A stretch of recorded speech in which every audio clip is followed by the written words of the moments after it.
Good morning everyone. मैं Prashant Chaudhary district Bijnor से अपने दो साथी वरुणेश मिश्रा जो सुल्तानपुर से हैं और अनुभव यादव जो उन्नाव से हैं, हम तीनों जने आज आपको नेटवर्किंग और इंटरनेट के बारे में कुछ बताने जा रहे हैं। सबसे पहले जो मेन टॉपिक हमारा आज था वो था बेसिकली इंटरनेट पर, क्योंकि इंटरनेट एक नेटवर्किंग से जुड़ा हुआ है तो हम शुरुआत अपनी नेटवर्किंग से ही करेंगे ताकि एक बेस हमारा क्लियर हो, हम इंटरनेट के बारे में पूरा जान पाए कि ये कैसे वर्क करेगा।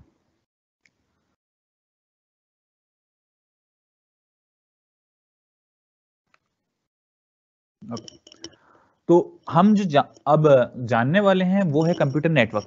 एक्चुअल में कंप्यूटर नेटवर्क है क्या? तो कंप्यूटर नेटवर्क को जानने से पहले हम थोड़ा बेसिक जान लेते हैं कि कंप्यूटर नेटवर्क की आवश्यकता हमें क्यों पड़ी। तो अगर हम बात करें तो सबसे पहले हमारे पास जो इंफॉर्मेशन यानी कि जो जानकारी शेयर करने का कोई भी माध्यम था वो हमारे पास अलग अलग माध्यम हुए और उसी के मॉडिफिकेशन और अमेंडमेंट्स में हम लोग आगे बढ़े। तो सबसे पहले अगर ध्यान दें तो राजा महाराजाओं के टाइम की बात हम करते हैं। तो पहले अगर ध्यान होगा तो हम जितनी भी इंफॉर्मेशन शेयर करते थे या फिर कुछ भी सूचना देते थे तो उसमें ध्यान देंगे तो कबूतर का इस्तेमाल किया जाता था। कबूतर के पैर पे हम अपने लेटर्स, इंफॉर्मेशन, चिट्ठी बांध देते थे और वो सूचना का आदान प्रदान एक जगह से दूसरी जगह पर करते थे। उसी के क्रम में ध्यान दें तो फिर हमारे घुड़सवार यानी कि हमारे संदेश वाहक का इस्तेमाल होना शुरू हुआ। उसी के आगे थोड़ा हम चले तो फिर मॉडिफिकेशन आया, हमारे पोस्ट ऑफिसेस बने यानी कि डाकिया बने, उनके थ्रू हम इंफॉर्मेशन को एक जगह से दूसरी जगह पर भेजने लगे। पर अगर वहां पर थोड़ा ध्यान दें तो हमारी इंफॉर्मेशन को शेयर करने में काफी समय लग जाता था और उसमें हमें यह भी पता नहीं चल पाता था कि हमारी टाइमली इंफॉर्मेशन पहुंची है या नहीं पहुंची। और बहुत बार ऐसा होता था कि हमारी इंफॉर्मेशन सीमित समय, जिस समय तक हमें पहुंचानी थी उससे काफी समय बाद पहुंचती थी। तो उसी के क्रम में हम थोड़ा नेटवर्किंग, कंप्यूटर नेटवर्क्स में आगे बढ़ते चले गए। समय के साथ हमारी तरक्की होती गई और हम अपनी इंफॉर्मेशन को शेयर करने में आगे चलते चले गए। तो उसी के क्रम में जो हमारा आया वो कंप्यूटर नेटवर्क्स आए, यानी कि जो भी हमारी जानकारी है, इंफॉर्मेशन है, उसे टाइमली साझा करने के लिए हम कंप्यूटर नेटवर्क्स की ओर अग्रसर हुए। तो कंप्यूटर नेटवर्क्स एक्चुअल में है क्या, असल में है क्या? तो अगर हम ध्यान दें इस आधुनिक युग में हमारे सभी के पास मोबाइल्स हैं, लैपटॉप्स हैं। लैपटॉप्स नहीं कह सकते हम सभी के पास है, लेकिन एटलीस्ट मोबाइल्स या फिर टेलीफोन सभी के पास अवेलेबल हैं। जरूरी नहीं है सबके, लेकिन हम मान के चल रहे हैं कि सभी के पास है। कुछ हो सकते हैं एक्सेप्शंस जो नहीं है। तो उसी में जब हम एक डिवाइस यानी कि एक मोबाइल से दूसरे मोबाइल को किसी भी माध्यम से जोड़ते हैं, यानी कि जब हम कॉल करते हैं तो ध्यान देंगे पहले हमारे लैंडलाइंस चलते थे। तो हम लैंडलाइन से जब कॉल करते थे तो हमारे वायर्ड माध्यम यानी कि तार के माध्यम से हम कनेक्ट होते थे एक लैंडलाइन फोन से दूसरे लैंडलाइन फोन तक। तो वहां से ध्यान देंगे तो हमारे एक डिवाइस यानी कि पहला लैंडलाइन फोन जिससे हम कॉल कर रहे हैं और एक दूसरा डिवाइस यानी कि दूसरा लैंडलाइन फोन जिस पर कॉल रिसीव हो रही है, वो दोनों आपस में जुड़ते थे तार के माध्यम से। तो उसी क्रम में जब हम कभी भी एक डिवाइस, एक कंप्यूटर को किसी एक माध्यम से अन्य कंप्यूटर से जोड़ते हैं तो वही हमारा एक कंप्यूटर नेटवर्क कहलाता है और हम उसी के थ्रू अपनी जानकारी साझा करते हैं। जैसे अभी मेरी जितनी भी वॉइस है, जो भी मैं नरेट कर रहा हूं, वो सब आपके पास आ रही है। वो किस तरीके से आ रही है? वो एक कंप्यूटर नेटवर्क के तरीके से ही आपके पास पहुंच रही है। तो उसी के क्रम में अब जब जानकारी हम साझा कर रहे हैं तो एक नेटवर्क हमारा बिल्ट हो चुका है जिसके थ्रू हम अपनी इंफॉर्मेशन को साझा कर रहे हैं। तो नेटवर्क से जब हम किसी भी डिवाइस को जोड़ते हैं तो वो डिवाइस हमारी नोड कहलाती है। जैसे अभी आप लोग मोबाइल से जुड़े हुए होंगे, मैं कंप्यूटर से जुड़ा हुआ हूं, मैं कंप्यूटर से जुड़ा हुआ हूं। तो मेरी जो आपकी जो मोबाइल है वो एक नोड है और जो मेरा कंप्यूटर है वो भी एक नोड है और इसके बीच में जो कनेक्शन बना हुआ है वो हमारा नेटवर्क कहलाता है। तो जो कंप्यूटर नेटवर्क के लिए संसाधन मुहैया कराते हैं उसे हम सर्वर कहते हैं। अब जैसे सर्वर की हम बात करें तो यहां पर ध्यान देंगे तो जो हमारा सर्वर है वो हमारा इंटरनेट प्रोवाइडर्स हैं। यानी कि मेनली अगर ध्यान दें तो हमारा एक सर्वर जो प्रोवाइड किया गया है वो माइक्रोसॉफ्ट की साइड से माइक्रोसॉफ्ट टीम्स प्रोवाइड किया गया है, जो सर्वर का हमारे इस समय काम करा रहा है। अब हम सभी नेटवर्क से जुड़े हुए हैं। मैं किसी एक पर्टिकुलर, हो सकता है मोबाइल कंपनी के नेटवर्क से जुड़ा हूं, वाईफाई से जुड़ा हूं, आप लोग किसी एक मोबाइल कंपनी से जुड़े हैं, तो वो हमारे नेटवर्क प्रोवाइडर्स हो गए। अब बात करते हैं कंप्यूटर नेटवर्क्स को। हम जब कभी भी एक नेटवर्क बनाते हैं तो उसमें कुछ ना कुछ चीजें हमारे इस्तेमाल होनी है, यानी कि कुछ भौतिक संसाधन भी इस्तेमाल होने हैं। तो उन भौतिक संसाधनों के जब हम क्रम में चलते हैं तो हम ध्यान देंगे तो हमारे सबसे पहले आता है डेस्कटॉप, लैपटॉप, मेन फ्रेम और सर्वर। जिसमें हम ध्यान दें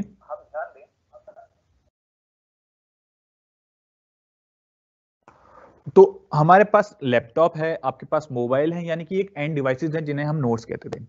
उसके बाद जो हमारा क्रम में आता है वो आता है हमारा कंसोल और थिन क्लाइंट। यानी कि थिन क्लाइंट और कंसोल। थिन क्लाइंट क्या है, सबसे पहली चीज ये आती है। तो थिन क्लाइंट एक लो परफॉर्मेंस कंप्यूटर है जिसका सिर्फ काम होता है कि एक रिमोट कनेक्शन जनरेट करना डिवाइसेस के बीच में, और वो एक कंप्यूटिंग एनवायरनमेंट यानी कि एक एनवायरनमेंट क्रिएट करता है। जैसे हम कक्षा में जाते हैं तो सबसे पहले एक शिक्षण का माहौल बनाते हैं, उसी तरीके से यहाँ पर कंसोल और थिन क्लाइंट का काम होता है उस नेटवर्क का एनवायरनमेंट प्रोवाइड करना और एक कनेक्शन बनाना, रिमोट कनेक्शन। उसके बाद आता है फायरवॉल। अब फायरवॉल का काम क्या है, ध्यान देंगे तो फायरवॉल एक नेटवर्क या कंप्यूटर सिस्टम का एक हिस्सा ही है और कुछ नहीं है, जो हमारे मोबाइल्स में, लैपटॉप्स में, कंप्यूटर्स में होता है, जो हमारे ऑपरेटिंग सिस्टम के साथ मिलता है, उसका कार्य क्या होता है। फायरवॉल का कार्य होता है कि जो अनाधिकृत यानी कि जो अनऑथराइज्ड एक्सेस होता है उसको रोकना। अगर कोई करना चाह रहा है तो आपको वो इन्फॉर्म करेगा कि एक अनऑथराइज्ड एक्सेस आपके सिस्टम पे, मोबाइल पे हो रहा है या कोशिश हो रही है, वो आपको इन्फॉर्म करता है। यानी कि कोई और जिसे आप नहीं करना चाहते वो आपके साथ एक्सेस ना कर ले, आपके सिस्टम में, आपके नेटवर्क में एक्सेस ना कर ले। उसके बाद बात आती है ब्रिजेस की। तो ब्रिजेस की बात करेंगे तो ब्रिजेस का काम क्या होता है। देखिए, हम जब कभी भी नेटवर्क बनाते हैं तो नेटवर्क को जोड़ने के लिए दो नेटवर्क, जैसे हम बात करें तो अभी मान लीजिए मैं एयरटेल के नेटवर्क से जुड़ा हूं या वोडाफोन के से जुड़ा हूं, हो सकता है आप जियो से जुड़े हुए हो, बीएसएनएल से जुड़े हुए हो, तो इनके बीच में एक कनेक्शन बनाने के लिए एक ब्रिज का जो काम होता है, यानी कि जैसे हम एक नदी की बात करते हैं तो नदी के दो छोर हैं, उन दोनों छोरों को जोड़ने के लिए हम क्या करते हैं, ब्रिज क्रिएट करते हैं, चाहे वो टेम्परेरी हो चाहे परमानेंट हो। उसी तरीके से एक नेटवर्क को, अलग अलग नेटवर्क को एक पर्टिकुलर सेम नेटवर्क में लाने के लिए ब्रिजेस का इस्तेमाल होता है। उसके बाद आती है बात रिपीटर्स की। रिपीटर्स का काम क्या होता है, देखिए होता क्या है, जब कभी भी हम एक नेटवर्क है, मान लीजिए हमारी, मैं अभी वॉइस ही आपके पास पहुंचा रहा हूं, अगर मैं डिवाइस से ना करके नॉर्मली आपके सामने है, इन पर्सन आपके सामने बोल रहा हूं, तो हो सकता है जो मेरे से दूर बैठे हो उनके पास मेरी जो वॉइस है उसका मॉड्यूलेशन बहुत हल्का जाए, यानी कि आवाज बहुत हल्की पहुंचे उनके पास, और हो सकता है जो आगे बैठे उनके पास ज्यादा जाए। तो रिपीटर्स का काम ये होता है, जब कभी भी हम नेटवर्क प्रोवाइड कराते हैं तो उस नेटवर्क में हम पर्टिकुलर इंटरवल्स पे रिपीटर्स का इस्तेमाल करते हैं ताकि जो नेटवर्क की स्ट्रेंथ है वो बरकरार रहे। मींस जितना भी लॉन्ग डिस्टेंस हो उसके बीच में हम रिपीटर्स प्रोवाइड कराते हैं ताकि जो स्ट्रेंथ हमारी, यानी कि सिग्नल की स्ट्रेंथ है वो वीक होती जा रही है, वो फिर से मॉड्यूलेट होके उसकी स्ट्रेंथ बढ़े, ताकि जो सिग्नल्स हमारे पहुंचने हैं वो काफी अच्छे पहुंच पाए। उसके बाद आती है एनआईसी, यानी कि नेटवर्क इंटरफेस कार्ड की बात। तो एनआईसी क्या है, जो भी हमारी डिवाइस है एनआईसी उसमें प्रोवाइड होना चाहिए, क्योंकि ये नेटवर्क कनेक्ट करने में हमारी डिवाइस से यही मदद करता है। यानी कि जो नेटवर्क प्रोवाइड करता है हमारे सिस्टम को, हमारे लैपटॉप को, हमारे मोबाइल को, वो एनआईसी का काम होता है। अब बात आती है उसके बाद स्विच, केन, मॉडेम और रूटर। देखिए स्विचेस सबको पता है, नॉर्मल स्विचेस होते हैं जो हमारे कनेक्ट करने के काम आते हैं, नेटवर्क को ऑन ऑफ। उसके बाद सेंटर यानी कि केंद्र, जहां से हम एक नेटवर्क को कंट्रोल करते हैं वो आपका केंद्र हो जाता है। अब मॉडेम की बात करते हैं। देखिए एक्चुअल में होता क्या है, जब हम किसी भी लैपटॉप या मोबाइल में टाइप करते हैं तो हम वो अपनी लैंग्वेज में टाइप करते हैं। मान लीजिए हमने टाइप किया ABCD, सपोज कीजिए, या फिर हमने A टाइप किया, तो उसमें ध्यान देंगे तो हमने अपनी लैंग्वेज में टाइप किया, लेकिन जो नेटवर्क है यानी कि जो कंप्यूटर है, टेक्नोलॉजी है, वो हमारी लैंग्वेज नहीं समझती, वो अपनी डिजिटल लैंग्वेज समझती है जो 0 और 1 की फॉर्म में होती है। तो मॉडेम का काम सिर्फ यही होता है कि जो हमारे सिग्नल्स है, जो हमने अपनी लैंग्वेज इस्तेमाल की है, वो उसको रिसीव करता है, मॉड्यूलेट करता है और अपनी डिजिटल लैंग्वेज में फॉर्म करता है। फिर उसके बाद जिस डिवाइस पर वो जाना होता है सिग्नल, या फिर हमारा जो भी मैसेज था वो जाना होता है, वो फिर से उसको डिमॉड्यूलेट करके हमारी लैंग्वेज में हमें प्रोवाइड कराता है। उसके बाद स्मार्टफोन और टैबलेट सभी को पता है। फिर वेबकैम। वेबकैम क्या होता है, जो हमारी, अभी तो आपके पास मेरी वॉइस जा रही है, यानी कि ये काम है माइक का। अब आपको वीडियो देखनी है, यानी कि जो मैं प्रेजेंट हूँ, मेरे गेस्चर्स देखने हैं, तो उसके लिए वेबकैम का इस्तेमाल होगा, यानी कि कैमरे का इस्तेमाल होगा, जो यहां से मेरे पूरे गेस्चर्स रिसीव करेगा और आपको शो करेगा। इसी क्रम में अब आते हैं नेटवर्क का उपयोग और अनुपयोग। देखिए नेटवर्क किस किस चीज में काम आ सकता है, ये सब उपयोग और अनुप्रयोग में आएगा। तो सबसे पहली चीज तो देखिए मेन है फाइल साझा करना। जैसे अगर सभी को ध्यान होगा तो पहले जितनी भी इंफॉर्मेशन कम्युनिकेट होती थी क्या होता था, एक पेपर तैयार हुआ, एक पेपर पे पूरा का पूरा आपका टाइप किया गया पूरा इंफॉर्मेशन है या जो भी सूचना आदान प्रदान होनी है, फिर उसकी कॉपीज होती थी या फिर वो हर एक पर्टिकुलर इंस्टीट्यूशन में ऑर्गेनाइजेशन में प्रोवाइड कराई जाती थी कि चलिए पहले ये पहुंच गई फिर ये पहुंच गई, उसमें काफी ज्यादा समय लगता था।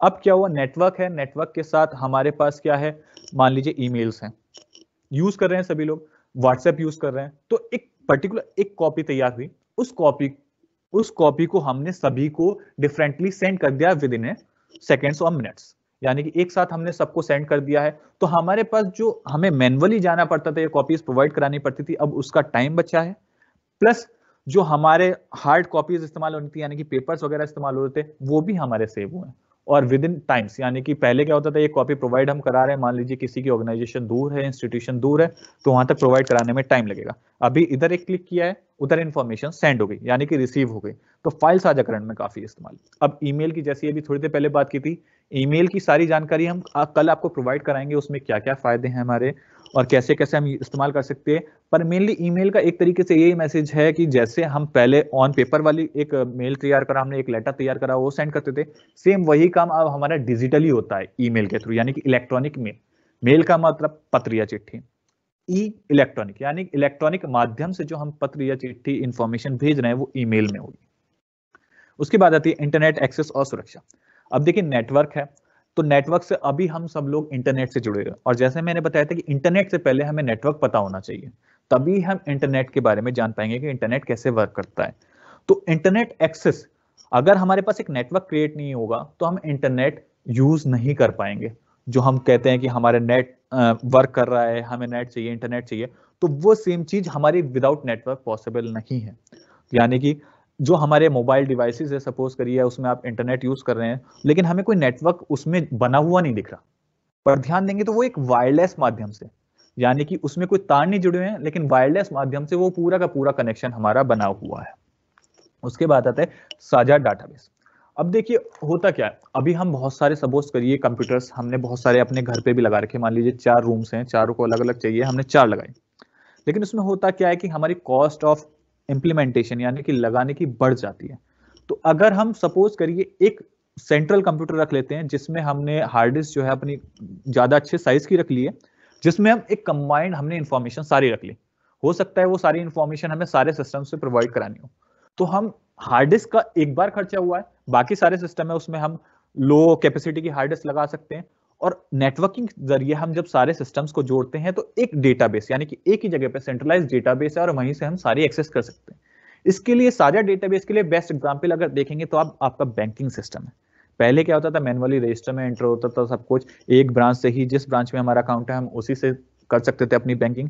परंतु अब क्या होता है, अब सेंट्रलाइज्ड बैंकिंग सिस्टम हो गया, यानी कि एक साझा डाटाबेस बैंक ने रख रखा है अपने एक जगह पे, वहां पर सारी इंफॉर्मेशन है और हर ब्रांच वहीं से डेटा को एक्सेस कर रही है। मींस सपोज करिए आपका, मेरा अकाउंट बिजनौर ब्रांच में है किसी, मैं जाके मुरादाबाद ब्रांच में एक्सेस करना चाहता हूं, तो उसमें होगा क्या, मुझे कुछ नहीं करना है, मैं सिर्फ अपनी चेकबुक वगैरह या जो भी डिटेल्स मेरे को एक्सेस करनी है, मैं वहां पे ब्रांच पे जाऊंगा, वहां रिक्वेस्ट करूंगा, वो लोग अपने साझा डेटाबेस यानी कि जो उनका सेंट्रल डेटाबेस है, कहीं पर भी रखा होगा उनका सेंट्रल डेटाबेस, वहां से वो अपने सिस्टम पे एक्सेस करेंगे और सारी इंफॉर्मेशन और जो भी ट्रांजेक्शन मेरे को करने हैं वो प्रोवाइड करा देंगे, यानी कि साझा डेटाबेस का।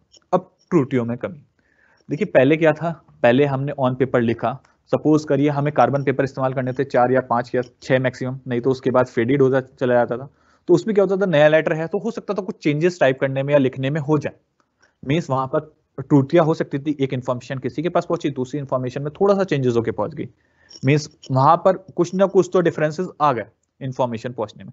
अब क्या होता है, त्रुटियों में कमी यह है कि एक सिस्टम हमने लिया, मेल टाइप किया, सारी इंफॉर्मेशन की और सबकी मेल आईडीज पे सेम कॉपी पहुंच गई। सेम कॉपी पहुंचने से फायदा क्या हो, जो भी हमारे डिफरेंसेस हो सकते थे कुछ टाइप करने में, वो सारे के सारे हमारे नहीं हुए। अगर कुछ गलती हुई है तो सभी के पास सेम जाएगी, यानी कि कुछ डिफरेंसेस नहीं है वहां पर। चलिए उसके बाद करते हैं कंप्यूटर नेटवर्क के विभिन्न प्रकार, यानी कि कितने कितने प्रकार के हम नेटवर्क्स बना सकते हैं, क्रिएट कर सकते हैं।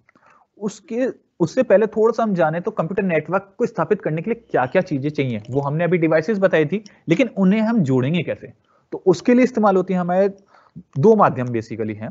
पहला है वायर्ड यानी कि तार के माध्यम से, और दूसरा है वायरलेस यानी कि तार रहित माध्यम।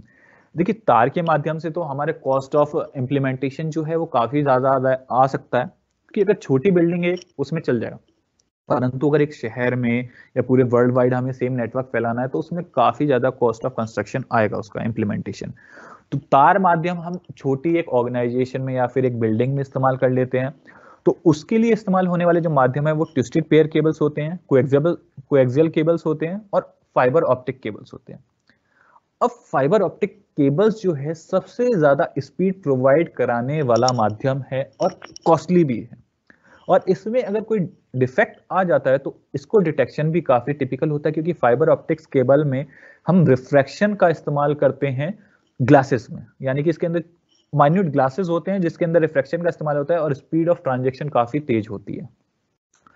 उसके बाद वायरलेस माध्यम आता। अब वायरलेस माध्यम के जरिए ही हम सब लोग जुड़े हुए हैं। अभी अगर ध्यान दें तो हम लोग सब वायरलेस माध्यम के थ्रू ही जुड़े हुए हैं, यानी कि इसमें हमारा रेडियो वेव्स का इस्तेमाल होता है, और इसके लिए इस्तेमाल अगर हम करें तो हमारे सैटेलाइट सिग्नल्स का, टावर्स का, इन सब का हम इस्तेमाल करते हैं। अगर उदाहरण की बात करें तो टेलीफोन लाइन हमारा वायर्ड माध्यम का सबसे बेस्ट एग्जाम्पल था।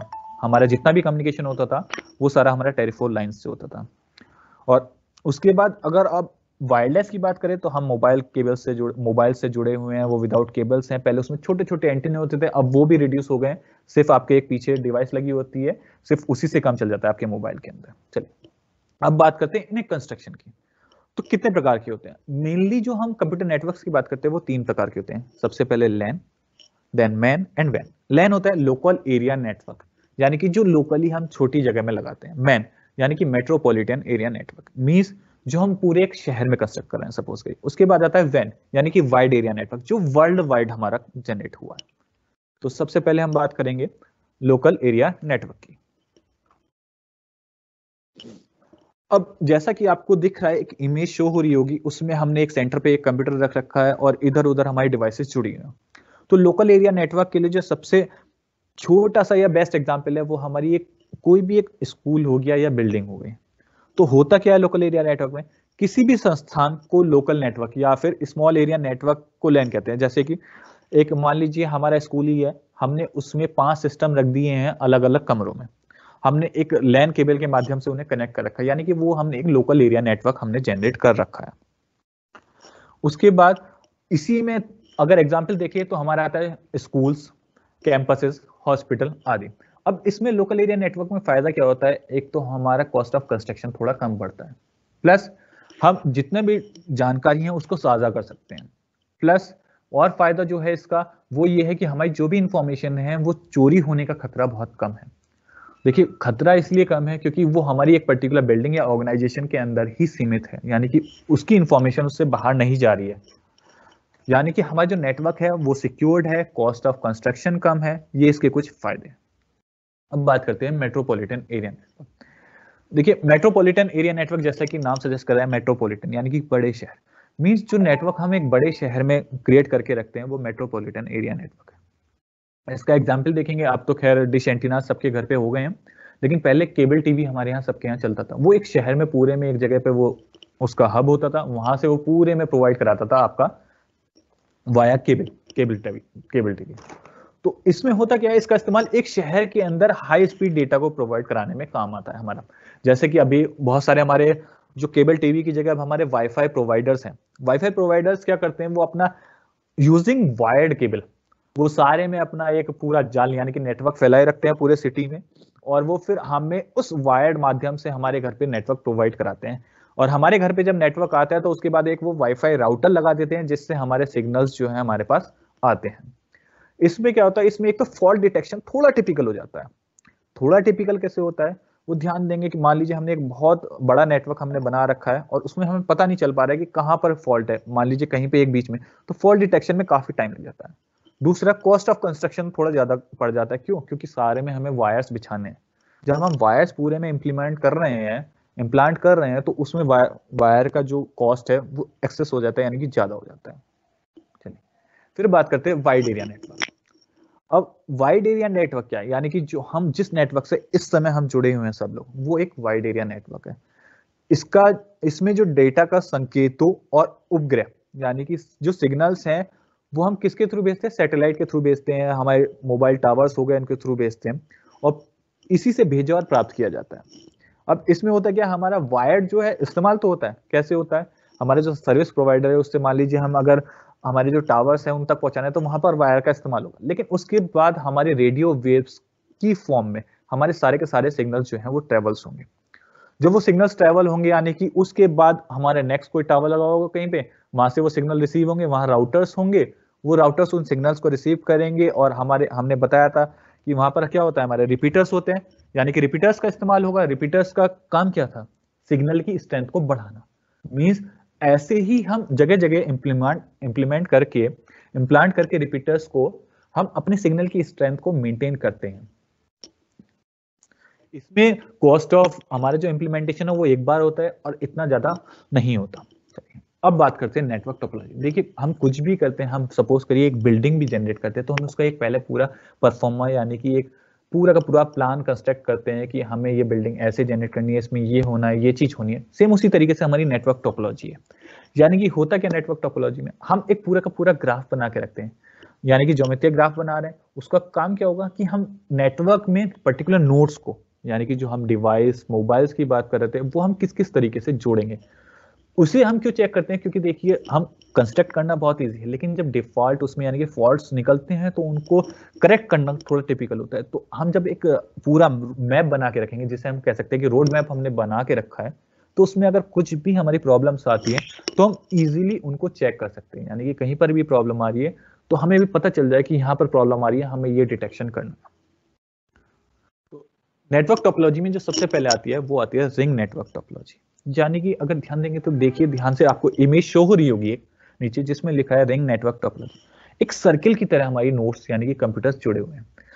हमने क्योंकि देखिए हम टेक्नोलॉजी की बात कर रहे हैं और मेनली कंप्यूटर्स पे रहते हैं, इसलिए हमने कंप्यूटर्स शो किया है, लेकिन हम मोबाइल्स भी ऐसे ही कनेक्टेड हो सकते हैं, यानी कि और भी डिवाइसेस हो सकती हैं, प्रिंटर्स हो सकते हैं, पर हम शो सिर्फ कंप्यूटर्स को करें। तो इसमें क्या होता है, कोई भी होस्ट कंप्यूटर नहीं होता हमारे मेनली। होस्ट यानी कि जिससे हमारा पूरा नेटवर्क कंट्रोल हो रहा है, एज सच ऐसा कुछ नहीं होता। हर एक डिवाइस एज ए होस्ट काम करती है। मींस अगर हम पहली नोड से दूसरी नोड पर सिग्नल को भेजते हैं, यानी कि पहली से दूसरी पे भेजेंगे, उसी के बाद हम पहली की इंफॉर्मेशन को तीसरी पर भेज सकते हैं, यानी कि एक सर्कुलर में जाएगी।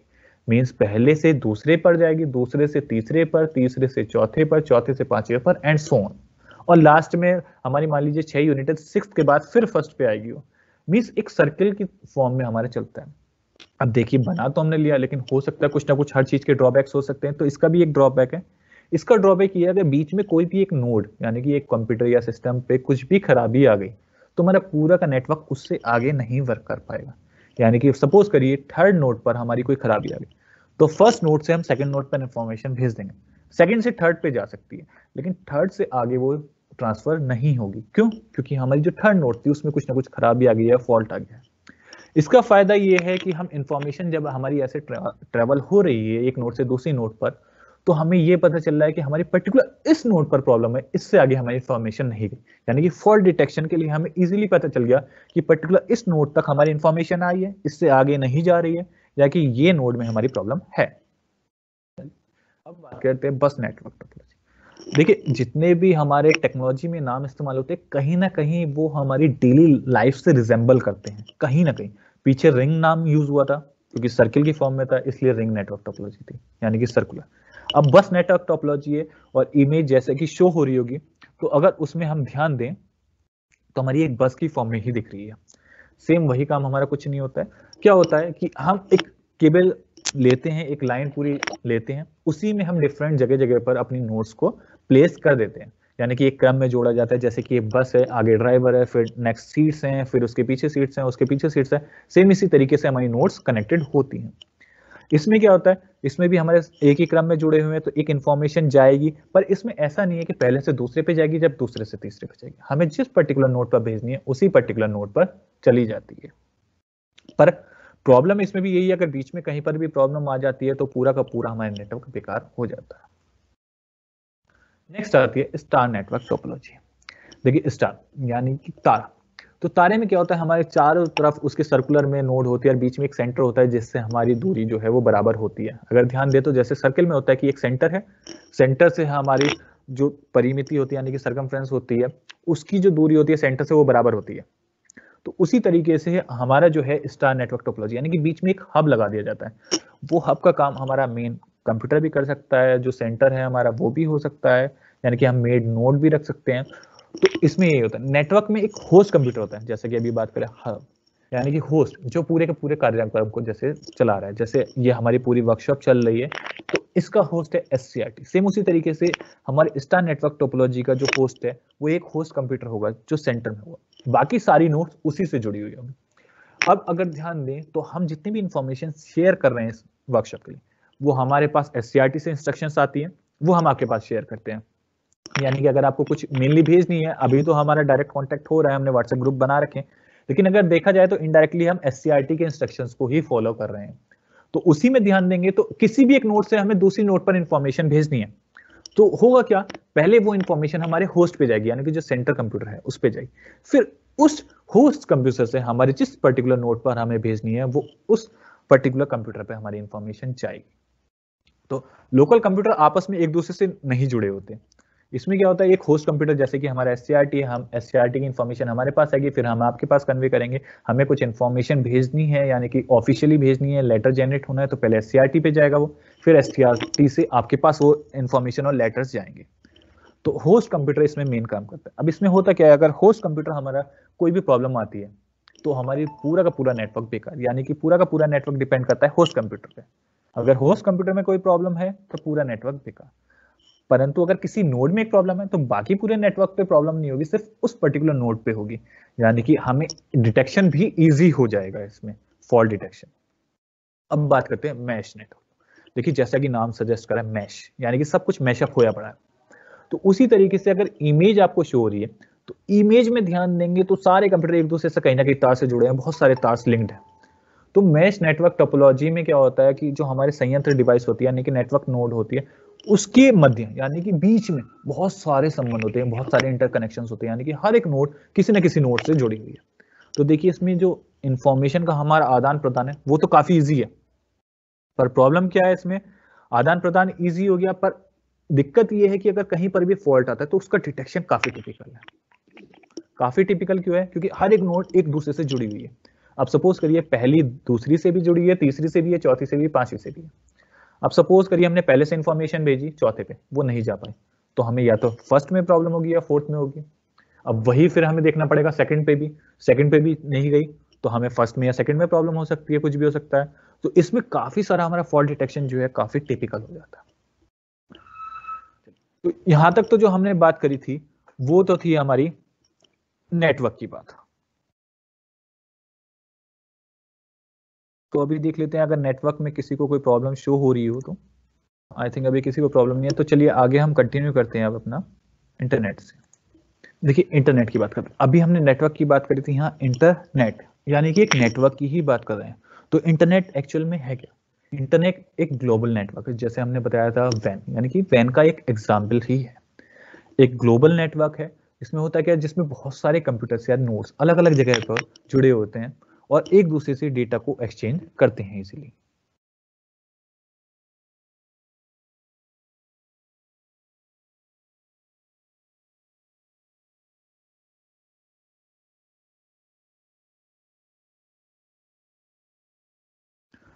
अब अलग अलग जगह पे बहुत सारे जुड़े थे, तो इंटरनेट हमारा एक्चुअल में जो है दो वर्ड से मिलकर बना है। दो कौन कौन से वर्ड है, एक इंटर और एक नेट। देखिए इंटर का मतलब होता है कि एक दूसरे से जुड़ा हुआ, और नेटवर्क का मतलब है एक जाल, यानी कि नेट। नेट हमें पता है क्या होता है, देखिए नेट बना होता है जैसे मॉस्किटो नेट हो गया, फिशिंग नेट हो गया, तो उसमें एक जाल होता है।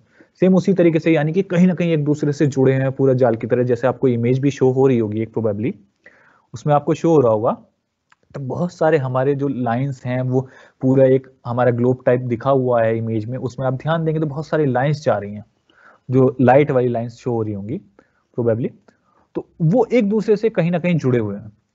तो इसमें हमारा इंटरनेट दो वर्ड है, इंटर यानी कि एक दूसरे से कहीं ना कहीं जुड़ा हुआ, और नेट यानी कि एक जाल। तो इंटरनेट ऐसा जाल है जिसमें डिवाइसेस कहीं ना कहीं किसी एक माध्यम से, किसी एक नेटवर्क के माध्यम से एक दूसरे से जुड़े हुए हैं, और वो अपने डाटा को यानी कि इंफॉर्मेशन को एक दूसरे से साझा करते हैं। अब देखिए इंटरनेट के इतिहास की बात करें तो इंटरनेट में एक्चुअल में हुआ क्या था, ये शुरुआत में एक आपका ARPANET नाम का एक प्रोजेक्ट लॉन्च हुआ था 1969 में। और ये प्रोजेक्ट भी एक्चुअल में ऐसे लॉन्च हुआ था कि पहले जो वर्ल्ड वार सेकेंड था उसमें इंफॉर्मेशन को खुफिया तरीके से एक दूसरे से साझा करने के लिए इसका इस्तेमाल हुआ था पहले एक नेटवर्क का। यानी कि ये जो नेटवर्क पूरा इंटरनेट इस्तेमाल हुआ था, ये एक्चुअल में इंटरनेट ना होके एक आपका मिलिट्री नेटवर्क था जो इंफॉर्मेशन साझा करता था गोपनीय तरीके से अपने सिपाहियों को, जिससे कि वो इंफॉर्मेशंस बाकी किसी और के पास ना पहुंच पाए। और इसका इस्तेमाल जो है विंटन ग्रेग सर्फ और बॉब कैन के दो नाम के दो शख्स के द्वारा 1970 में इस्तेमाल किया गया, यानी कि शुरुआत की गई। उससे पहले ये ARPANET नाम से यूज होता था। अब 1974 में जो है सबसे पहले अभी आपको बताया था कि ये मिलिट्री ऑपरेशन में इस्तेमाल होता नेटवर्क, यानी कि तो मिलिट्री ऑपरेशन था तो ये सार्वजनिक तो होगा नहीं, यानी कि तो इसका मॉडिफिकेशन होते होते धीरे धीरे 1974 में ARPANET को सामान्य लोगों के लिए इस्तेमाल में लाना शुरू कर दिया गया। और अगर इंडिया में बात करें तो इंडिया में ये सबसे पहले 15 अगस्त 1995 को ये इंडिया में इस्तेमाल किया गया। और शुरुआत में इंडिया में सिर्फ 3 और 4 कंप्यूटर ही इससे जोड़े गए थे, ज्यादा नहीं जोड़े गए थे। अब देखिए बात करते हैं इंटरनेट के अवयव की, क्योंकि हमारा जो आज का मेन टॉपिक था वो इंटरनेट था। तो इंटरनेट के अवयव यानी कि यूज क्या क्या करते हैं हम इंटरनेट में। तो देखिए सबसे पहले है वेब ब्राउजर्स, यानी कि जैसे अभी हम जो जुड़े हुए हैं, आप लोग जुड़े हैं वो टीम्स ऐप से जुड़े हुए हैं, लेकिन अगर आप ब्राउजर में खोलना चाहे तो टीम्स को आप ब्राउजर में भी खोल सकते हैं, गूगल क्रोम हो, इंटरनेट एक्सप्लोरर हो, इन सब में भी खोल सकते हैं। तो वेब ब्राउजर से इस्तेमाल होती है, यानी कि जो हमारे इंफॉर्मेशन को साझा करने के लिए कोई एक माध्यम चाहिए हमें। हम नेटवर्क से तो जुड़ गए, लेकिन हम इंफॉर्मेशन को साझा किस चीज से करेंगे। चलिए ईमेल हम कर रहे हैं तो हमारे पास एक मेल प्रोवाइडर है, हमने ईमेल की एक ऐप डाउनलोड कर रखी है। लेकिन अगर हमारे पास ईमेल की ऐप नहीं है तो हमें एक वेब ब्राउजर की जरूरत पड़ेगी, यानी कि एक मीडियम चाहिए, एक बिचौलिया, मान लीजिए बिचौलिया चाहिए जो हमारी इंफॉर्मेशन को हमारे पास से दूसरे के पास भेजे और हमारे पास वापस इंफॉर्मेशन भेजे।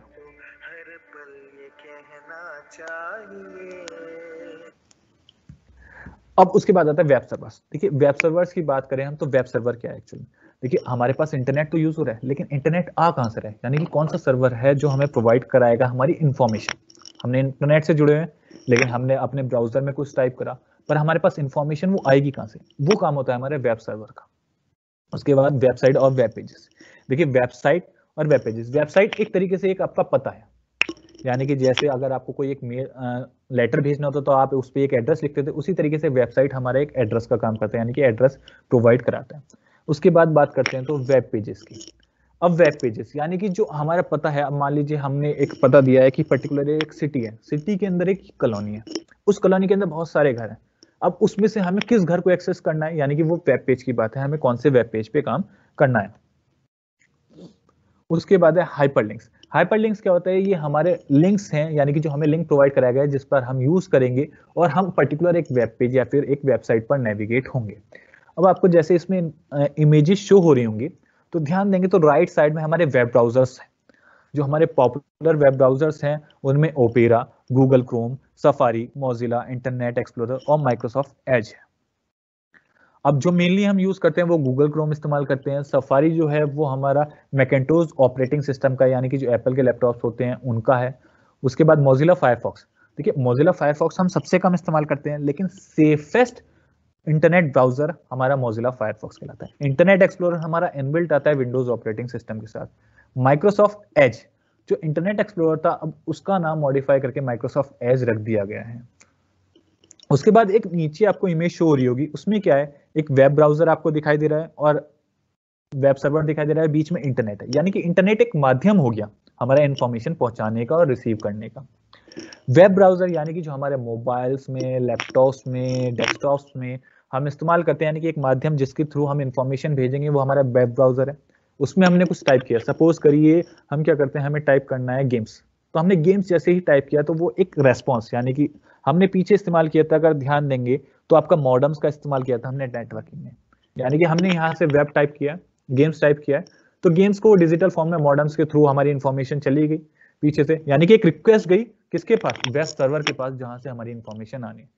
उसने उस रिक्वेस्ट को चेक किया, उसके पास उससे रिलेटेड जितनी इंफॉर्मेशन है वो सारी उसने एज ए रेस्पॉन्स भेजी, वो एक नेटवर्क यानी कि जो हमारा इस समय इंटरनेट है उसके थ्रू हमारे पास रिस्पॉन्स आया और वो हमारा जो ब्राउजर है उसने हमें वो इंफॉर्मेशन शो की।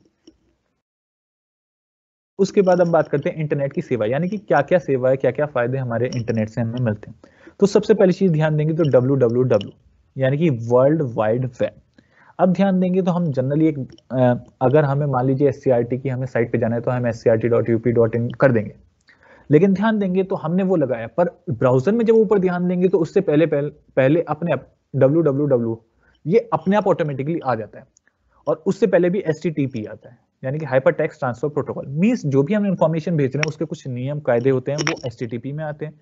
उसके बाद वर्ल्ड वाइड वेब यानी कि पूरा का पूरा जितनी भी इंफॉर्मेशन है वो वर्ल्ड वाइड वेब में स्टोर होती है, वहां से इंफॉर्मेशन वो आएगी। उसके बाद इंटरनेट की सेवाओं में आते हैं तो आता है ईमेल यानी कि इलेक्ट्रॉनिक मेल। अभी थोड़ी देर पहले हमने बताया था कि ईमेल के काम क्या है, इसके बारे में पूरी इंफॉर्मेशन, पूरा कैसे हमें यूज करना है ईमेल को, ये सब हम कल के हमारे सेशन में रहेगा। वैसे ईमेल क्या है, इलेक्ट्रॉनिक मेल है, यानी कि इलेक्ट्रिकली जो भी हम कुछ भी लेटर्स वगैरह हम भेजना चाहते हैं वो ईमेल का काम होता है, ईमेल के थ्रू हम भेजते हैं। FTPS यानी कि फाइल ट्रांसफर प्रोटोकॉल्स। देखिए फाइल ट्रांसफर प्रोटोकॉल्स क्या है, जैसे हम किसी एक इंस्टीट्यूशन में भी जॉब करते हैं तो कुछ नियम होते हैं वहां पर, कुछ आपके डिसिप्लिन होते हैं, तो वही काम हमारा यहाँ पर भी नेटवर्क में भी इंटरनेट में भी होता है, यानी कि फाइल ट्रांसफर प्रोटोकॉल, कुछ प्रोटोकॉल्स नियम कायदे कानून होते हैं जिनके थ्रू हम काम करते हैं। उसके बाद कम्युनिकेशन। अभी जैसे कि हमारा, मैं यहाँ से आपको कुछ नरेशन दे रहा हूँ, कुछ आपको बता रहा हूँ और आपके पास वहां पर इंफॉर्मेशन जा रही है, यानी कि ये कम्युनिकेशन हो रहा है। तो ये कम्युनिकेशन का काम भी हमारा इंटरनेट के थ्रू ही हो रहा है। उसके बाद बात करते हैं वीडियो कॉन्फ्रेंसिंग। वीडियो कॉन्फ्रेंसिंग देखिए अभी तो हमारी एक तरीके से मान लीजिए ऑडियो कॉन्फ्रेंसिंग हो रही है, क्योंकि हम सिर्फ आपको एक PPT यानी कि स्लाइड्स शो कर रहे हैं। अगर यही मैं अपने गेस्चर्स के साथ आपको कुछ एक्सप्लेन करना चाहूं तो वो वीडियो कॉन्फ्रेंसिंग में यूज होगा।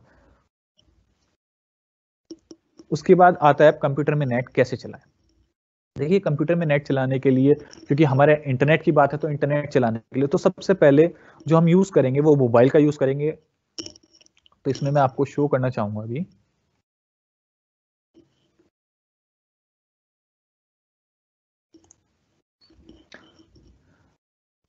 प्रोबेबली अभी सभी को मेरी मोबाइल स्क्रीन शो हो रही होगी, क्योंकि एक्चुअली मैं दूसरी डिवाइस पे भी चेक कर रहा हूँ अपने, तो उस पर शो हो रही है। देखिए अब इंटरनेट चलाने की बात है तो सबसे पहले तो हमारे मोबाइल में ही इंटरनेट चलना चाहिए। तो उस इंटरनेट चलाने के लिए सबसे पहले जो हमें जाना है वो अपनी सेटिंग्स को खोलना है। अब सेटिंग्स में हम चेक करेंगे तो कुछ हमारे ऑप्शन शो हो रहे हैं, about phone, system app updater, security status, SIM cards and mobile network. देखिए हमारा जितना भी इंटरनेट चल रहा है तो हमारे लिए एक नेटवर्क प्रोवाइडर होना चाहिए। वो हमारा कौन सा होता है नेटवर्क प्रोवाइडर, जैसे Vodafone, Jio, idea and Airtel and so on. तो उसी में ये हमारे किसके थ्रू हमारे मोबाइल में नेटवर्क आता है, सिम कार्ड के यूज के। तो सबसे पहले हम सिम कार्ड को देखते हैं अपने। देखिए सिम कार्ड्स में ऑप्शन हमारे जो शो हो रहे हैं, सबसे पहले मेरे मोबाइल में 2 सिम पड़े हैं, वोडाफोन एंड BSNL। तो ये दोनों, अब डिपेंड करता है आप किस सिम से चलाना चाह रहे हैं। तो देखिए जैसे मैं अभी वोडाफोन से यूज करता हूं तो मैं वोडाफोन पर क्लिक करता हूं। तो वोडाफोन पर क्लिक करने के बाद आपको शो हो रही होंगी इमेजेस, उसमें edit SIM card name, edit SIM card number. तो ये हमारे लिए यूजफुल कुछ नहीं है, क्योंकि ये हमारे ऊपर सेट करता है हम क्या सेट कर रहे हैं, नाम उसका क्या नहीं करा। उसके नीचे जो मेन चीजें आती हैं वो आती हैं access point names, preferred network type and mobile networks. तो इसमें ध्यान देंगे तो प्रिफर्ड नेटवर्क टाइप, ये मेन चीज है। सबसे पहले जो हमारे पास आए थे वो GSM नेटवर्क्स आया था, GSM। उसके बाद हम उसे एज नेटवर्क यूज करने लगे, नाम आया। फिर उसका मॉडिफिकेशन हुआ, हमारा 3G पहुंचे। 3G के बाद हम 4G पहुंचे, 4G को हम LTE भी यूज करने लगे हैं, लिखने लगे हैं। तो इसमें ध्यान देंगे तो अभी जो प्रिफर्ड नेटवर्क है वो LTE है, यानी कि 4G नेटवर्क प्रिफर्ड। अब देखिए कहीं पर क्या होता है कि नेटवर्क की प्रॉब्लम होती है और वहां पर 4G नेटवर्क्स नहीं आ पाते, यानी कि वो कनेक्ट नहीं होता। तो यहाँ पर जो वर्ड यूज करा गया प्रिफर, यानी कि अगर आपके पास 4G नेटवर्क अवेलेबल है तो कनेक्ट होगा, नहीं है तो ऑटोमेटिकली डिग्रेड होगा, 3G जाएगा। 3G नहीं है तो वो 2G जाएगा। अब कभी कभी क्या होता है, देखिए हम नेटवर्क की स्पीड के लिए तो 4G ही कनेक्ट करेंगे, पर क्या होता है हमारे सपोज करिए मोबाइल्स में जो हमारी बैटरीज हैं वो काफी लो है। तो मोबाइल की बैटरी सेव करने के लिए हमारे पास बैटरी सेवर ऑप्शन तो आता ही है, लेकिन अगर यहीं पर हम 2G नेटवर्क पर क्लिक कर देंगे, यानी कि ज्वाइन टू 2G, अगर हम 2G कर देते हैं तो 2G नेटवर्क में जो है हमारी बैंडविड्थ वो कम होती है। बैंडविड्थ कम होने की वजह से जो हमारे बैटरी का यूसेज है वो कम होगा, मीन्स हमारी जो है बैटरी है वो सेव होगी। तो अगर हमें नेटवर्क की डेटा की स्पीड ज्यादा चाहिए तो हम प्रेफर LTE करके रखेंगे, यानी कि 4G करके रखेंगे। उसके बाद जो मेन चीज अब मोबाइल में नेटवर्क के लिए आती है, देखिए ऑटोमेटिकली हमारे जब हम किसी नेटवर्क को सिलेक्ट करते हैं तो उसके लिए हमारा मोबाइल नेटवर्क ऑप्शन है। मोबाइल नेटवर्क ऑप्शन में हमने सिलेक्ट नेटवर्क ऑटोमेटिकली कर रखा है, यानी कि अपने आप वो सिम के प्रेफरेंस से नेटवर्क को सेट करेगा। कभी कभी क्या होता है, देखिए जैसे अभी सबको पता हो कि वोडाफोन और आइडिया का टाइप है, कहीं पर वहां वोडाफोन के नेटवर्क नहीं थे तो आइडिया में ऑटोमेटिकली स्विच कर लेता था ऑटोमेटिकली में। अगर हम इसे सेलेक्ट मैनुअली करेंगे तो जितने नेटवर्क्स अवेलेबल है वो शो करेगा, लेकिन जो हमारा सिम है पर्टिकुलर उसी नेटवर्क से वो कनेक्ट करेगा। नेक्स्ट, उसके बाद जो मेन चीज आती है वो इंटरनेट चलाने के लिए होती है एक्सेस पॉइंट नेम्स। देखिए बेसिकली शुरुआत में तो हमें अपनी साइड से एक्सेस पॉइंट नेम्स ऐड करने पड़ते थे,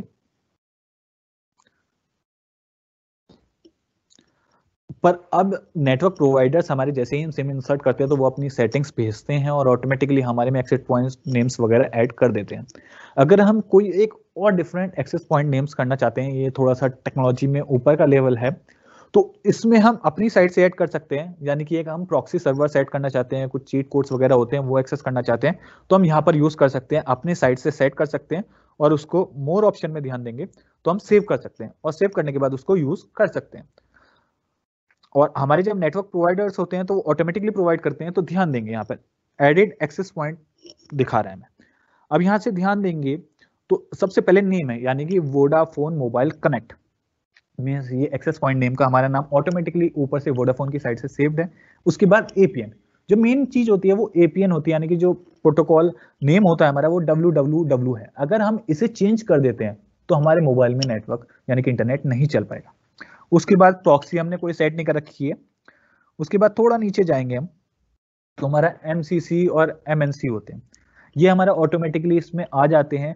बाकी जितने भी नेटवर्क्स हैं हमारे, सपोज करिए जियो का है, एयरटेल का है, इन सब के हमारे ऑटोमेटिकली आते हैं। अगर नहीं मिल रहे हैं तो हम गूगल पे इजीली सर्च कर सकते हैं ये क्या क्या हमारी स्पेसिफिकेशंस यूज करनी होती है हमें नेटवर्क चलाने के लिए।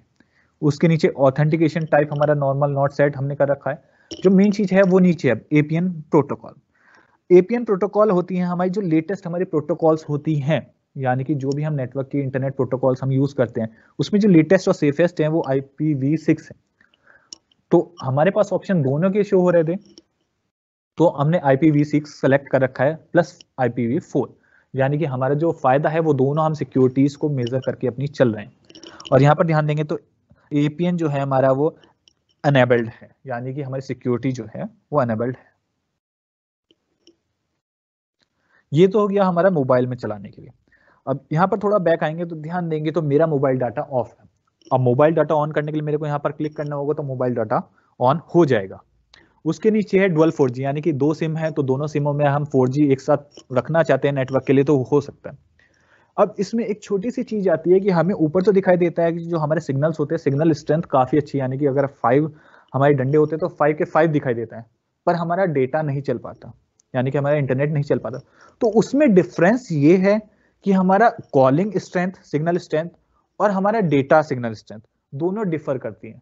डेटा सिग्नल स्ट्रेंथ के लिए हमारे पास बैंडविड्थ ज्यादा चाहिए और कॉलिंग के लिए हमारे पास कम चाहिए। तो कभी कभी होता है कि हमारा सिग्नल जो है वो तो हाई शो करता है लेकिन हमारा जो डेटा रिसीविंग है वो कम होता है।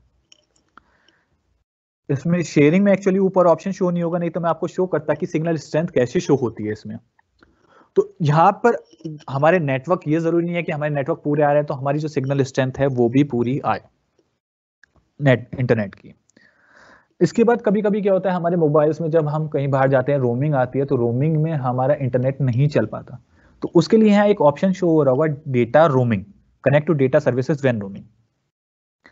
अब सभी लोग जो है इंटरनेट के पैक्स आ रहे हैं तो उसमें डेटा रोमिंग में हम कोई नुकसान नहीं है। तो यहाँ पर हम डेटा रोमिंग्स में ऑप्शन देखेंगे तो always for exceptions only and never, इसमें हम अगर हमारा इंटरनेट नहीं चल रहा है और हमें ज्यादा जरूरत है उसकी और रोमिंग हमारा आ रहा है तो हम इसमें एक्सेप्शन ओनली या फिर ऑलवेज कर सकते हैं। उस कंडीशन में हमारा इंटरनेट अगर हम रोमिंग में है तो हमारा इंटरनेट वर्क करने लगेगा, यानी कि डेटा पैक यूज होने लगेगा। अब इसके बाद बात आती है अगर हम किसी और डिवाइस में या फिर लैपटॉप में, कंप्यूटर में, मोबाइल में हम इस पर्टिकुलर डिवाइस के इस्तेमाल से हम इंटरनेट यूज करना चाहते हैं तो उसके लिए हमारे पास एक नेम यूज आ रहा है SIM card and mobile network के नीचे वाईफाई, फिर ब्लूटूथ है, फिर है पोर्टेबल हॉटस्पॉट। यानी कि हम पोर्टेबल हॉटस्पॉट के थ्रू भी इंटरनेट चला सकते हैं। अब पोर्टेबल हॉटस्पॉट पे जब हमने क्लिक करा तो आपको ऑप्शन शो हो रहे हैं, पोर्टेबल हॉटस्पॉट, उसके नीचे सेटअप पोर्टेबल हॉटस्पॉट। तो सबसे पहली चीज जो हमें सिक्योरिटी के लिए अपने करनी चाहिए वो करना चाहिए सेटअप पोर्टेबल हॉटस्पॉट, यानी कि हमें अपने हॉटस्पॉट की जो सिक्योरिटी है वो कैसे मेंटेन रखनी है। उसके लिए हम इस पर क्लिक करते हैं तो सबसे पहले आता है SSID नेम, यानी कि जो हॉटस्पॉट है उसका हम नेम, जैसे आपको शो हो रहा होगा इसमें हार्ड रॉक, यानी कि मैंने सेट कर रखा है हार्ड रॉक, तो मेरे जो हॉटस्पॉट का नाम शो होगा वो होगा हार्ड रॉक। उसके नीचे पासवर्ड। अब ये पासवर्ड रखना हमें मेन जरूरी है, तो इसके लिए ऑप्शन मैं अभी थोड़ा आपको बताऊंगा। उसके नीचे सिक्योरिटी आते हैं, तो सिक्योरिटी पर जब हम देखते हैं वहां पर टच करते हैं तो हमारे पास दो ऑप्शन आते हैं, नन एंड WPA2 PSK। देखिए नन का मतलब है हम कोई सिक्योरिटी नहीं रखना चाहते, यानी कि कोई भी हमारे इस हॉटस्पॉट से कनेक्ट कर सकता है। दूसरा है WPA2 PSK, यानी कि हम एक पासवर्ड प्रोटेक्टेड रखना चाहते हैं। तो हम जो प्रेफर करें वो पासवर्ड प्रोटेक्टेड करें, क्योंकि नन में हमारा जो डेटा है उसको कोई भी एक्सेस करेगा। सबसे पहली चीज तो एक डेटा एक्सेस हो रहा है, दूसरा उस डेटा को यानी कि नेटवर्क को एक्सेस करके कोई भी अगर कोई मिसयूज या फिर कोई गलत काम करता है तो उसमें जो आपकी नेटवर्क आईडी प्रोवाइड होती है, यानी कि अगर आपका कोई भी मान लीजिए कोई भी क्रिमिनल केस होता है और वहां पर जो नेटवर्क आईडी प्रोवाइड होगी वो आपकी होगी, तो अगर कोई भी पुलिस आती है तो वो सबसे पहले आपको पकड़ेगी, क्योंकि नेटवर्क आपका इस्तेमाल हुआ है। तो इसलिए आप हमेशा नेटवर्क को अपना पासवर्ड प्रोटेक्टेड रखिए। अगर नन करते हैं तो ध्यान देंगे तो पासवर्ड वाला ऑप्शन वहां से गायब हो चुका है। तो हमें सिक्योरिटी में रखना है हमेशा WPA2 PSK। तो यहाँ पर पासवर्ड का ऑप्शन, अब कभी कभी क्या होता है हमने पासवर्ड तो सेट कर लिया लेकिन हमें पासवर्ड याद नहीं आ रहा, तो ध्यान देंगे तो पासवर्ड वाले कॉलम में, रो में लास्ट में आपको एक आई साइन दिख रहा होगा। जब उस आई साइन पर आप क्लिक करेंगे तो जो भी आपने पासवर्ड लगा रखा है वो पासवर्ड आपको विजिबल हो जाएगा। उसके नीचे आपकी जो आता है डिवाइस आइडेंटिफिकेशन आता है, यानी कि पोर्टेबल हॉटस्पॉट के थ्रू करना है या आपको या कुछ और डिफॉल्ट नाम देना है, तो पोर्टेबल हॉटस्पॉट हमने कर रखा है इसमें। उसके बाद जो आता है वो होता है सेलेक्ट AP बैंड। अब देखिए सबसे मेन चीज है सेलेक्ट AP बैंड। अब इस सेलेक्ट AP बैंड पर जब हम क्लिक करते हैं तो हमारे पास दो चीज आते हैं, 2.4 gigahertz band and 5.0 gigahertz band.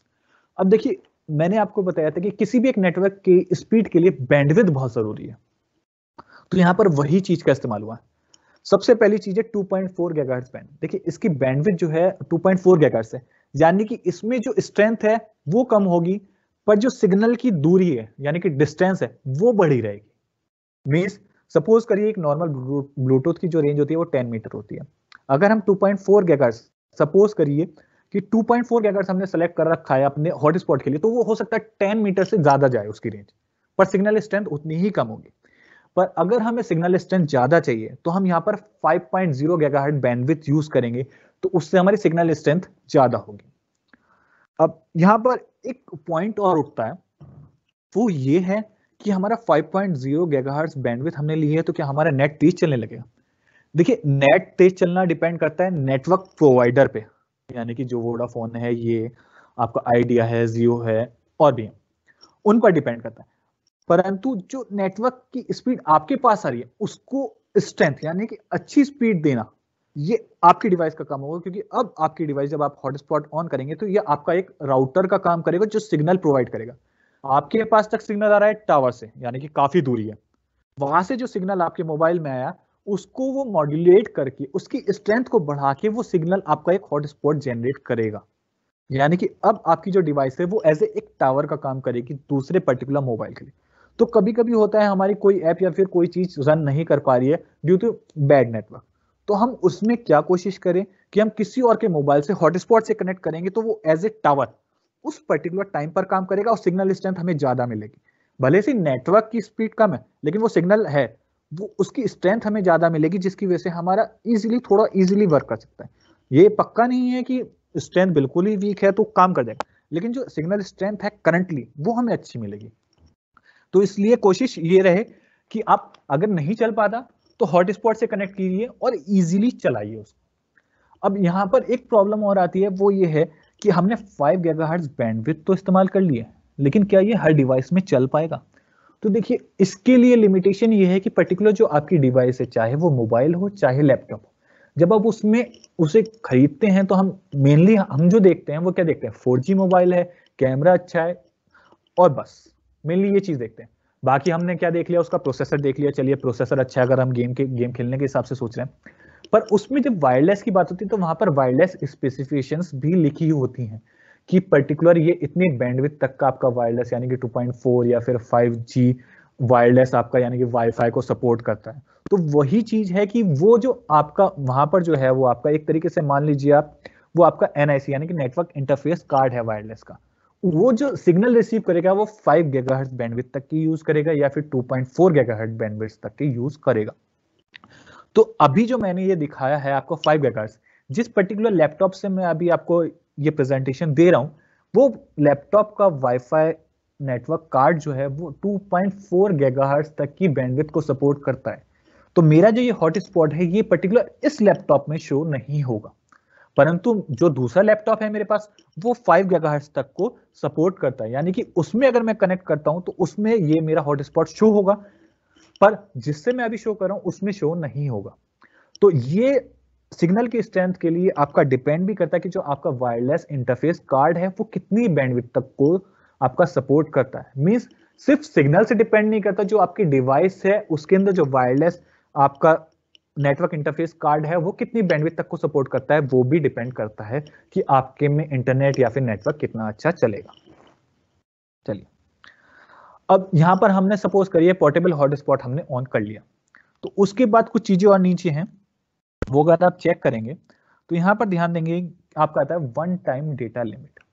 यानी कि जब आप किसी एक हॉटस्पॉट से कनेक्ट करते हैं तो आप उसमें एक सेट करना चाहते हैं कि एक बार जब ये यूज करेगा तो इतना ही मैक्सिमम करें, क्योंकि क्या होता है आपने किसी को हॉटस्पॉट दिया है और उसने यूट्यूब खोल लिया या कुछ खोल लिया और आपका सारा का सारा डेटा जो है वो खत्म कर दिया, तो उसके लिए आप एक लिमिट सेट कर सकते हैं कि इतना डेटा तक वो पर्टिकुलर इस्तेमाल कर सकता है। जब हम वन टाइम डेटा लिमिट पर क्लिक करेंगे तो आपका साइज आता है इतना करें, और व्हेन एक्सीडेड यानी कि जब ज्यादा हो जाए तो ध्यान देंगे नीचे टर्न ऑफ एंड नोटिफाई, यानी कि टर्न ऑफ कर दीजिए ऑटोमेटिकली और नोटिफाई कर दीजिए, या फिर आप कर सकते हैं कि सिर्फ नोटिफाई कर दो मुझे इतना डेटा उसने यूज कर लिया।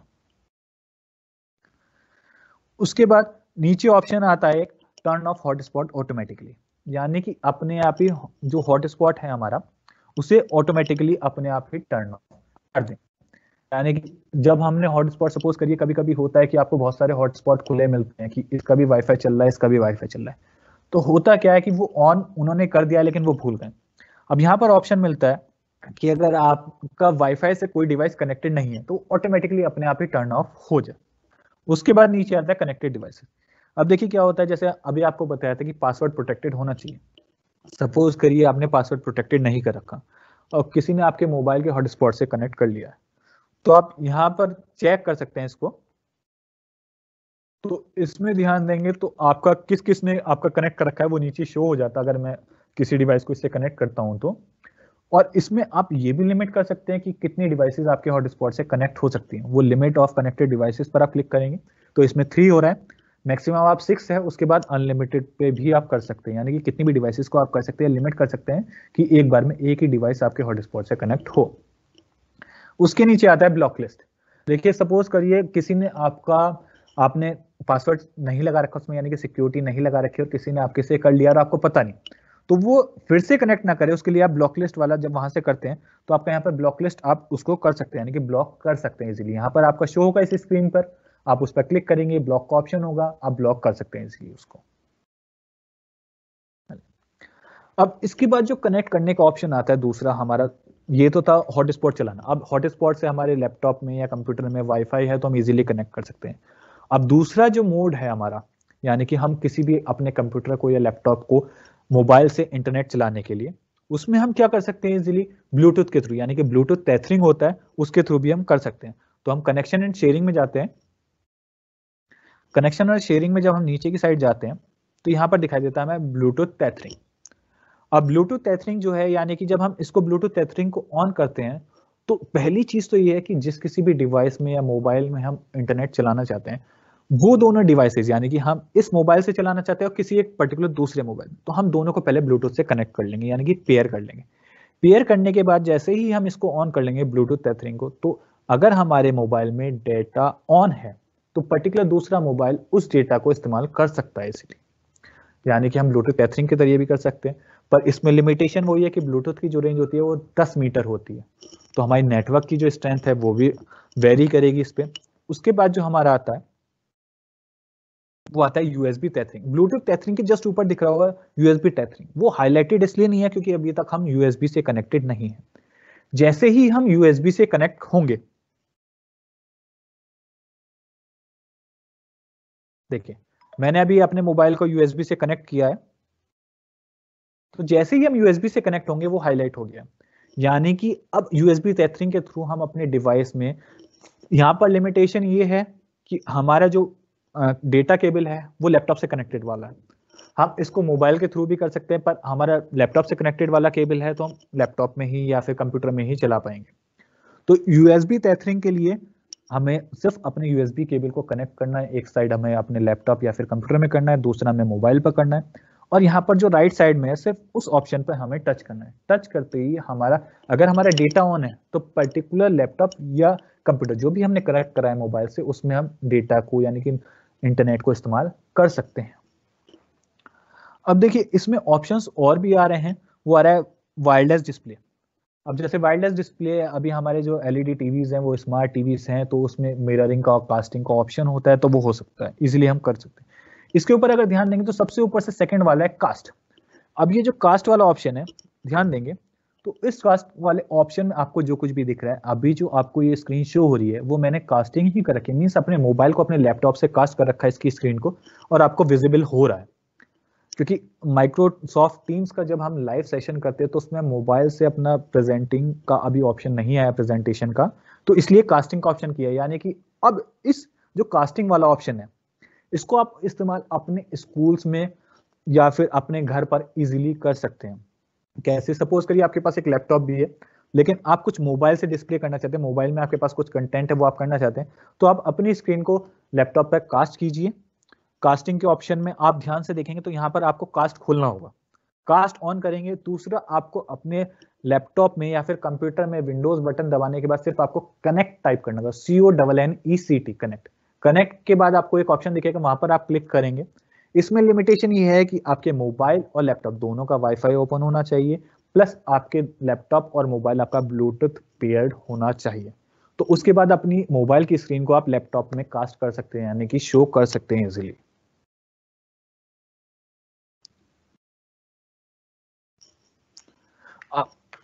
अगर अभी तक आपको किसी को कोई प्रॉब्लम शो हुई हो तो प्लीज आप इसमें अपने क्वेश्चन एंड आंसर वाले चैट बॉक्स में टाइप कर दीजिए, वहां सर इसकी कोई प्रॉब्लम होती है तो मैं आपको प्लीज रेक्टिफाई करने की कोशिश पूरी करूंगा।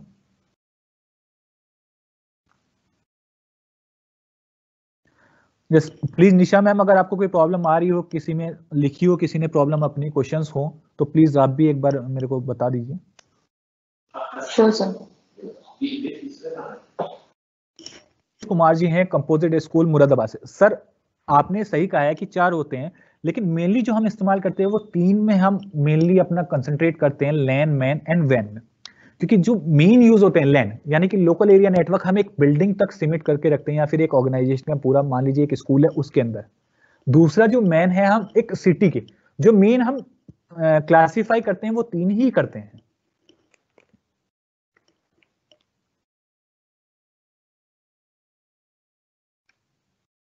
होप सर आपकी प्रॉब्लम थोड़ा रिजॉल्व हो गई हो,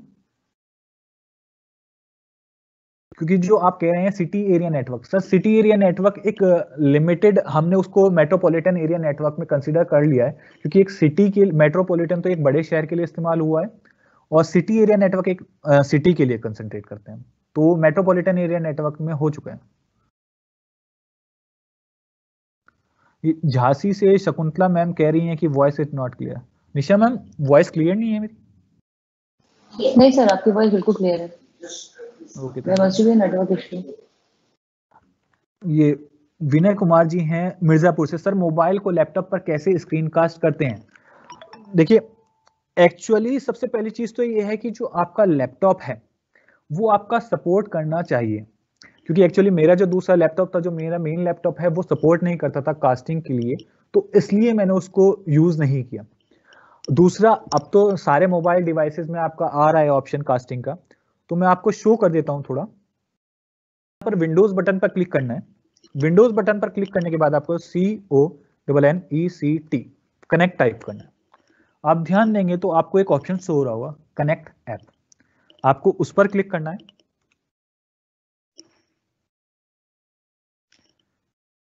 उस पर क्लिक करने के बाद एक्चुअली मेरा तो अभी कास्टिंग हो रहा है, मैं इसको बंद कर लेता हूँ एक बार।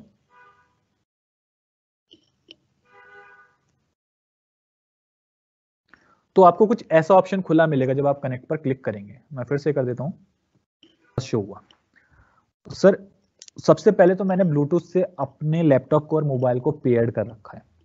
फिर आपका ब्लूटूथ और वाईफाई ओपन होना चाहिए। फिर आपके मोबाइल में जो है कास्ट का ऑप्शन जो मैंने बताया था अभी वो होगा, आप वहां पर क्लिक करेंगे। जब आप वहां पर क्लिक करेंगे तो ये आपकी अवेलेबल डिवाइसेस को शो करेगा। तो जो आपकी लैपटॉप की डिवाइस है वो वहां पर शो हो रही होगी मोबाइल की स्क्रीन में, लैपटॉप की स्क्रीन। तो वहां पर आप जब क्लिक करेंगे तो आपका कनेक्ट करने के लिए ऑप्शन दिखाएगा।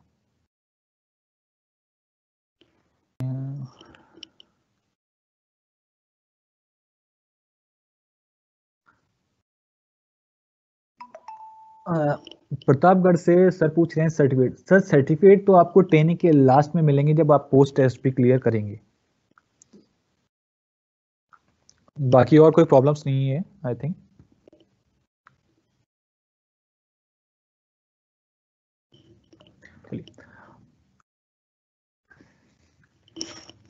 मैम आज के लिए सिर्फ इतना ही रहेगा, क्योंकि आज एक्चुअली उनका महानिदेशक जी का वो भी है सेशन। और बाकी जो इंटरनेट के बारे में है पूरा यूसेज वो हम कल आपको पूरा एक्सप्लेन करेंगे, कैसे आप ईमेल्स यूज करेंगे, कैसे आप ब्राउजर्स यूज करेंगे and so on. Nisha ma'am. Yes sir, thank you Prashant sir, thank thank you you so very much आज के सेशन के लिए। और आपने ऊपरी सभी की क्वेरीज को अटेम्प्ट किया है और सबको सॉर्ट आउट करने की पूरी कोशिश करी है। There was a query sir कि हम जो हमारा लास्ट सेशन हुआ था माइक्रोसॉफ्ट स्पीकर्स के थ्रू, इसमें उन्होंने हमें एक कोड दिया था रिडीम करने के लिए। तो एक क्वेरी थी कि हम उस कोड को रिडीम कैसे करें। तो इफ पॉसिबल अगर आप वो स्क्रीन शेयर कर दें। Okay okay ma'am, okay okay, thank you sir.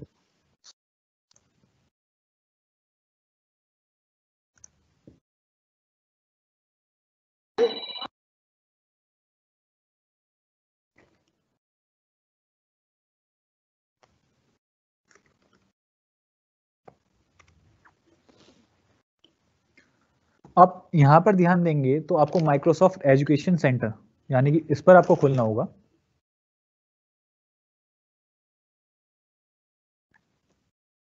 अब इस कोड को रिडीम करने के लिए सबसे पहले अगर ध्यान देंगे तो आपके पास राइट साइड में टॉप पर साइन इन ऑप्शन शो हो रहा होगा। आपको साइन इन ऑप्शन पर क्लिक करना है। अब यहाँ पर लिमिटेशन एक है, आपके पास या तो माइक्रोसॉफ्ट की आईडी होनी चाहिए। उस आईडी के लिए आप ध्यान देंगे तो आपको जो आईडी प्रोवाइड कराई गई थी आपको एससीईआरटी द्वारा, एक तो वो माइक्रोसॉफ्ट की आपके पास आईडी है, दूसरी आईडी आपके पास या तो आउटलुक की आईडी होनी चाहिए या फिर हॉटमेल की आईडी होनी चाहिए। अब आपको जो प्रेफर करनी चाहिए वो करनी चाहिए आपको आउटलुक और हॉटमेल की अपनी आईडी, क्योंकि इन फ्यूचर ये तो एक आपका टीम्स की जो आईडी है आपको प्रोवाइड कराई गई है डिपार्टमेंट द्वारा। तो अगर आप इस आईडी से अपना कोड रिडीम करते हैं तो ये आपके पास तब तक रहेगा जब तक ये आईडी आपकी वैलिड है डिपार्टमेंट द्वारा। और अगर आपकी खुद की आउटलुक या फिर हॉटमेल की आईडी होगी यानी कि माइक्रोसॉफ्ट वाली आईडी आपके पास होगी तो इन फ्यूचर आपके पास परमानेंट जब तक वो आईडी आप यूज करेंगे तब तक वो सर्टिफिकेट आपके पास एक्सेसिबल रहेगा। अभी मैं डिपार्टमेंट आईडी से लॉगिन कर लेता हूं।